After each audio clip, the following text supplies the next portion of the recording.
So ito po kaibigan, para po yan sa iyo kaibigan, no? Binili ko po yan sa bahayan kanina. Kaibigang Peter, yan para po sa inyo yan. At salamat kaibigan ha sa patuloy mong pagtulong sa amin kaibigan. So ayan no. Kaibigang Peter, salamat pala no dahil patuloy ka na nagbabala sa amin kaibigan no. Salamat sa mga tulong po ninyo.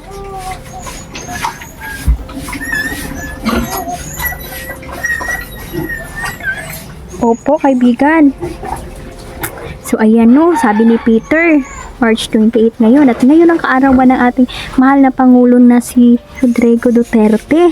So ayan no, nakikita naman natin no na ang mga tao ngayon ay nagse-celebrate. So ayan, mag-celebrate po ta kaibigan. Ayan, ito yung paborito mo yan kasi yung paborito nila mga chocolates na masasayahan po sila sa mga matatamis. Yan talaga ang gustong-gusto nila.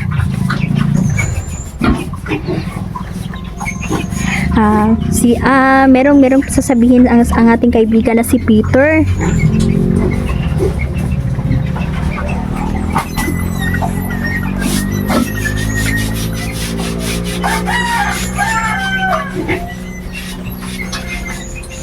Opo, kaibigan.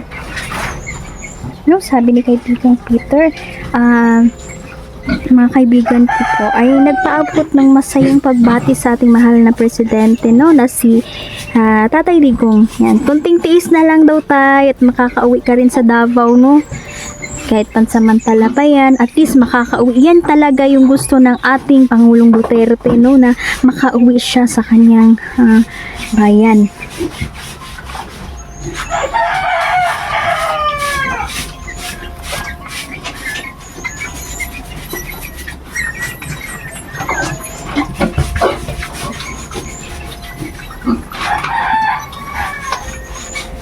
Opo kaibigan.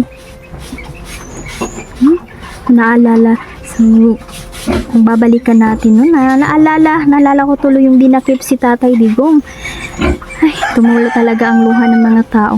Ayaw nga nilang mapanood ang buong pangyayari kaibigan kasi nagagalit sila sa ginawa nilang pag-aresto at talagang illegal talaga ang pagdakip sa kanya kaibigan no.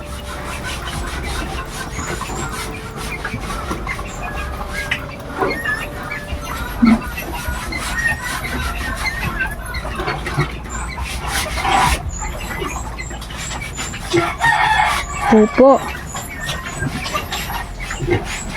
So ayan no. Tama po kaibigan. Ayan no, nagagalit din ang ating mga kaibigan sa ginawa nila. At ito namang si Tori, napakayabang no. Sabi pa nga niya na hihilangin daw niya palabas no? Sobrang yabang talaga ng Tori niya yan kaibigan. Tagos sa puso nung nakita ko talaga ang bigat sa pakiramdam. Kung imagine mo na mag 80 years old na karon si Tatay Digong. Sa totoo lang, wala na silang respeto ba sa ating Tatay Digong.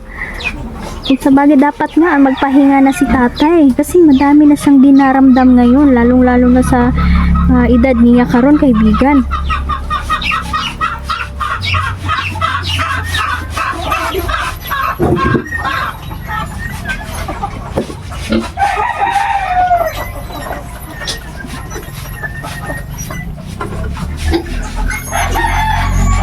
Ayan, opo, tama po yung sinabi ninyo, no?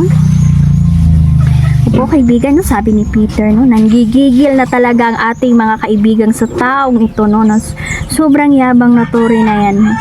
Ito kasing si Tori, no, para lang yung lobo, kaibigan, no, sabi niya na ilipad na siya sa hangin, no, dahil sa hangin na nilinok nito, ay pansamantalang nilipad siya sa itaas, pero sigurado tayo kaibigan na pagdating niya sa itaas babagsak din ito sa kawalan kaibigan no? Kasi itong si Tori sabi ni kaibigan talaga hanginon yun daw ning tawahanan no? Mayabang ba, may pagka mayabang talaga ang Tori na to, kaya tingnan mo ang nangyari sa kanya.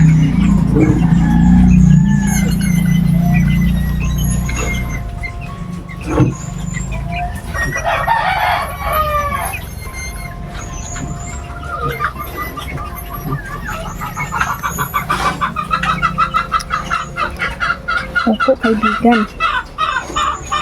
Ang mga tao ngayon ay may sorpresa talaga, no, sila kay Tatay Digong, no.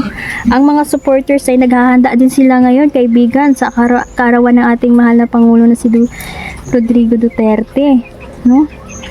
Talagang pinapakita nila talaga ang pagmamahal nila sa ating Pangulo, kaibigan, no.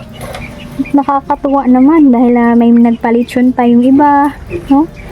Yung mga may kaya na supporters ni Tatay Digong, talagang pinaghahandaan nila at namigay pa sila ng pagkain kasi ang gusto talaga ni Tatay Digong, no, sa kanyang kaarawan, kana manggod si Tatay Digong, sabi ni kaibigang Peter, hindi talaga yan siya naghahanda ng bongga, no, kasi gusto ni Tatay na kung maghanda siya bongga, ihatag na lang niya sa mga pobre, no. Bigay na lang niya sa mahihirap tulad ng mga grocery. Yan yung gusto ni Tatay Digong, na hindi na siya magse-celebrate ng kanyang birthday. Kung mag-celebrate man, kunti lang. Tapos yung iba pamimigay niya yung mga may bibigay siyang mga pagkain, no, sa mga mahihirap. Kaya nga ngayon ang dami-daming nagmamahal sa kanya. Ang dami-dami talagang nagmamahal sa ating Tatay Digong.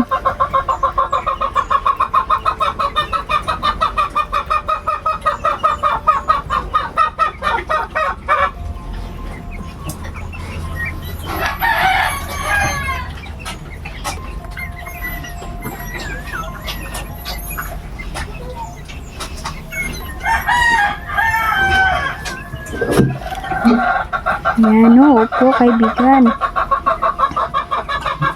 So, sabi ni kaibigan, no, may mga supporters din naman, no, na yan, tulad natin, no, na mahihirap lang. So, ang atong handa lang jud ani, no, nakikisabay lang din po sila sa pag-celebrate ay magbili na lang ng Coke Zero, no. Isa yan sa paborito ni Tatay Digong, no, ang Coke Zero. Ayan, tama po kayo, kaibigan, no. Alam nyo talaga ang paborito, no, ni Tatay Digong, kaibigan, no.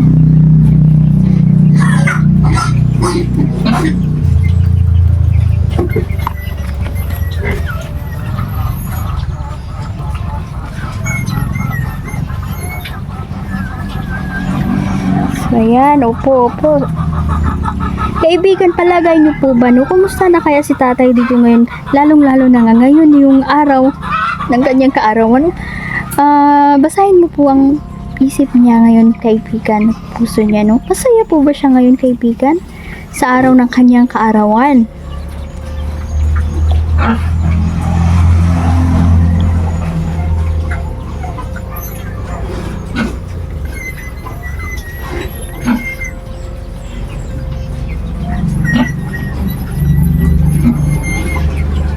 So, ayan, no? Sabi ni kaibigang Peter,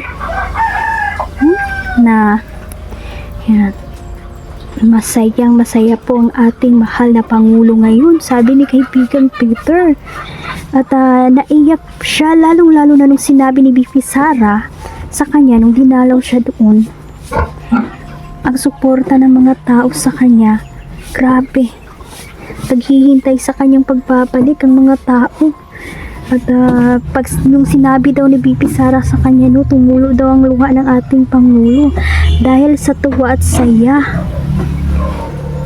Dahil sa kabila ng lahat ng nangyari sa kanya, hindi siya iniwan ng mga tao, no, at mas lalo pa siyang minahal ng mga taong bayan ngayon. No, ito pala ay naghatid, no, ng ngiti at buong puso ang kasiyahan sa ating mahal na Pangulo. Yan, nakakatuwa naman, kaibigan, kung ganun. Ako, maraming salamat at si Tatay talaga ngayon ay masayang masaya, no, lalong-lalo na nakita niya na buong mundo talaga, no, buong mundo, no, halos nag-pray jud sa iyahan, no, na makalabas siya. Hindi ito in-expect na talaga ng ating mahal na Pangulo, no, na ganito kadami ang nagmamahal sa kanya ngayon. At alam nyo ba, no, sabi ni Peter,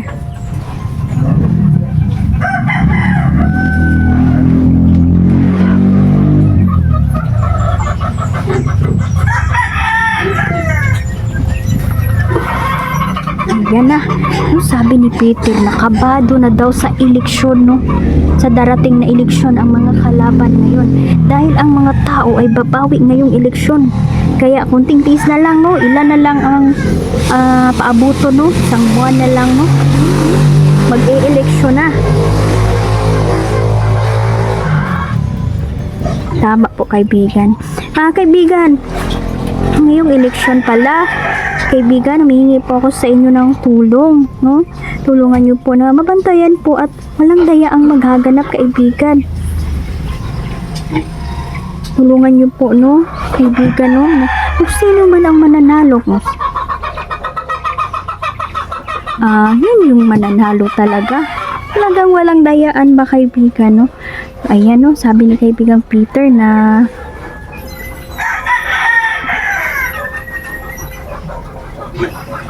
opo, tutulong daw po siya. Tutulong daw ang mga kaibigan natin, no? Dahil para din ito sa lahat, no? Para din ito sa bayan, no? Katahimikan ng bayan na walang gulong mangyayari at walang dayaan na mangyayari. Ay, kaibigan, no? Tungkol naman kay Amy, no? Nalitong-lito na ang mga taong daming nagtatanong sa kanya, no? Parang merong pagkalito na ang nasa isip ng tao kasi ano ba talaga yan si Amy, no? Away magkapatid, away Marcos. Kaibigan, tatanong ko lang po, mananalo ba yan si Amy, kaibigan? Ngayong eleksyon, sa palagay niyo po?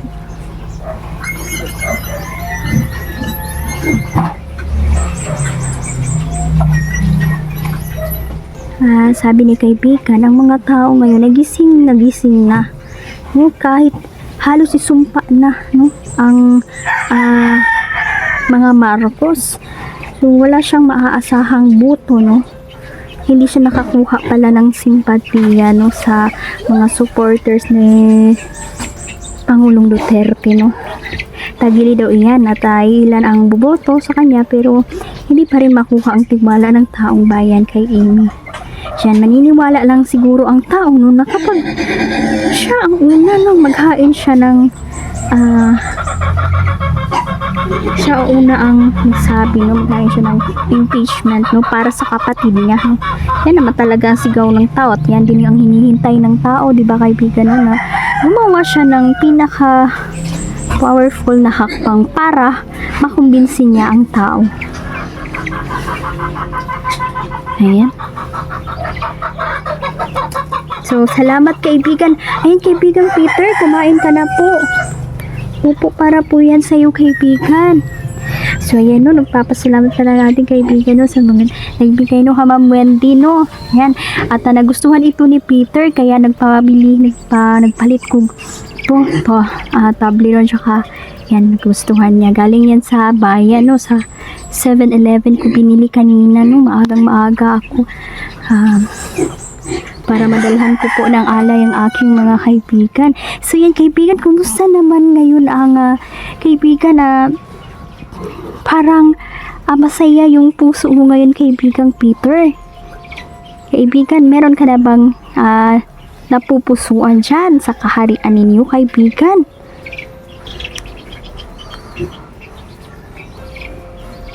Ayan.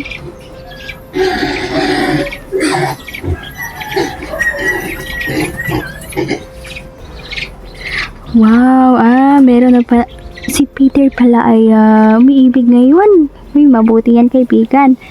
Yan, may gagawin daw siyang reyna sa kanilang kaharian, no? At meron na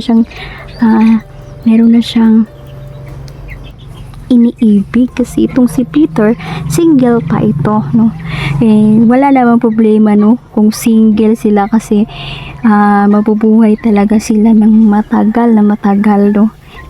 Di tulad sa ato, kung maging single man tayo, no, ay parang yan, may huli na talaga ang lahat kasi limitado lang yung age natin, no? So yan, sa mga single dyan, no, sana makahanap na po kayo, no, ng karapat-dapat po para sa inyo, no? At ibibigay yan, sabi pa, anong sabi mo, Peter?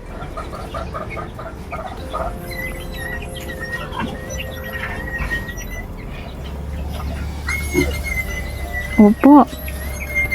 Ayan, no? Sabi ni Peter na pumili daw talaga, no, kung sino ba talaga, no, yung rapat dapat, no, para sa pagmamahal ninyo. Kasi meron namang nagmahal, pero ikaw lang yung nagmahal, pero siya hindi. So, ayan, no, nakakatuwa naman yung shinare ni Peter ngayon, no, na ako natutuwa, Peter, kasi ayan, no, may nagugustuhan na titipuhan na si Peter at isa din katulad niya na 20. So, ayan, nung nag-explore ako kaibigan, tatanong ko lang po ito, ha. Nung nag-explore ako kaibigan, pero sumusunod sa akin nung isang babaeng 20. Napakaganda niya. Tapos hindi ako nagpahalata na nakikita or nararamdaman ko siya kasi madami akong dalang chocolate noon doon sa bundok. Siguro gusto niyang lumapit kaibigang Peter. Pero nakikita ko na babae siya kasi may nakita akong isang sandal, pares ng sandal, kaibigan. Parang naiwan niya. Tapos tinago ko lang, kaibigan. Mamaya ay papakita ko yan sa'yo, kaibigan, ha. So, ayan. Gusto ko na masauli yun sa kanya. Ikaw na ang magsauli sa kanya, kaibigan Peter. Alam ko naman gusto niya akong maging kaibigan. So, ayan, nakakatuwa, no, dahil yung mga kaibigan nating mga 20 ay unti-unti na talaga silang lumalapit sa atin.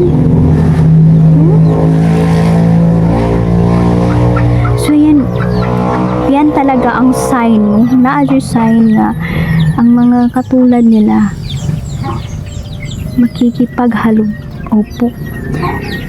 makikipaghalubilo talaga yan sila sa atin at pinipili na nila, no, kung sino ang kakaibiganin nila.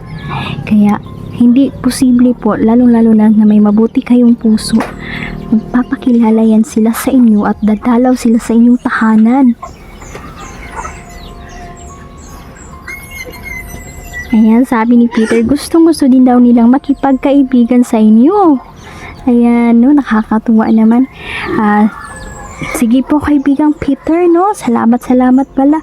At kaibigan, ikaw po ang bahalang magbasbas sa ating mga viewers ngayon, lalong-lalo na sa mga nanonood, no. So, ayan, sana maging okay ang lahat. Sana, no, magkabati-bati na si Marcos at saka si Duterte, no. Sana lang, kaibigan, na wish ko lang po yan, no, para naman kung sino naman yung, sana kung may kasalanan, yun yung magpakumbaba. Kasi, masarap talaga magpatawad, no, sa mga taong gusto namang humingi ng taos-pusong pagpapatawad. Minsan kasi may tao kasi na hindi niya tanggap ang mga mali niya, no. Taas lang sila garbo ba. Yan yung mahirap sa tao, no. Sana kaibigan, peaceful ang ating bayan, lalo-lalo na ngayong darating na eleksyon, kaibigan. Alam mo naman na dito sa bundok, kaibigan, no, na isang araw nakarinig po kami ng mga putok, no, sa bundok at parang mga armado po sila at kaibigan, tulad ng sinabi mo, may mga pagpaplano, no, nakaguluhan, pero alam ko, kaibigan, kung maaari pigilan na talaga, no. Tulungan niyo po kami, kaibigan, dahil ang kalaban natin dito hindi basta-basta, no. Alam mo naman, kaibigan, ng mga kampo ng kadiliman ay hindi yan sila titigil hanggat